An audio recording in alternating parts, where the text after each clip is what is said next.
অনূর্ধ্ব-20 নারী সাফ চ্যাম্পিয়নশিপে পঞ্চম রাউন্ডের ম্যাচে কাল শ্রীলঙ্কার বিপক্ষে মাঠে নামবে বাংলাদেশ। এই ম্যাচ জিতলেই শিরোপা অনেকটাই নিশ্চিত হয়ে যাবে লাল সবুজের মেয়েদের। বসুন্ধরা ট্রেনিং গ্রাউন্ডে ম্যাচ শুরু সন্ধ্যা 7টায়। টানা 4 ম্যাচে 4 জয়, জয়যাত্রা চলছে লাল সবুজের মেয়েদের। তবে টানা ম্যাচ খেলার ধকলে চোখে মুখে ক্লান্তির স্পষ্ট ছাপ। মাঠে অনুশীলন নেই, তাই জিমেই নিজেদের রিকভারি করে নিচ্ছে আফিদারা।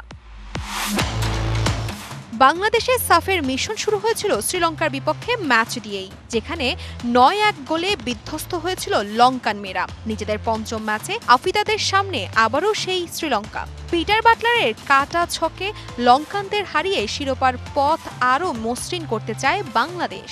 শ্রীলঙ্কার সাথে আমাদের ম্যাচ, আমাদের কোচ হচ্ছে একটা ভিডিও অ্যানালাইসিস ক্লাস করাবে, ওটাতে বলবে কে কি খেলবে কিভাবে, ওটাতে আমরা অনেক ফোকাস।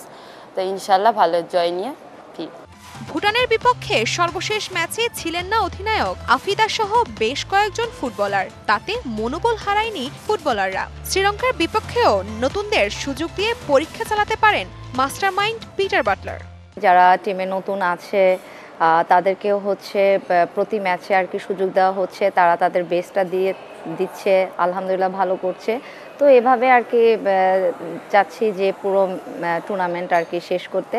4 ম্যাচে জয়ে পূর্ণ 12 পয়েন্ট নিয়ে টেবিলের টপে আছে লাল সবুজের মেয়েরা। টাইটেল রেসে আফিদাদের লড়াইটা হচ্ছে মূলত টেবিলের 2-এ থাকা নেপালের বিপক্ষে। আর লঙ্কানরা এখনো জয় পায়নি একটি ম্যাচেও। Taspia Tabassum, DBC news desk.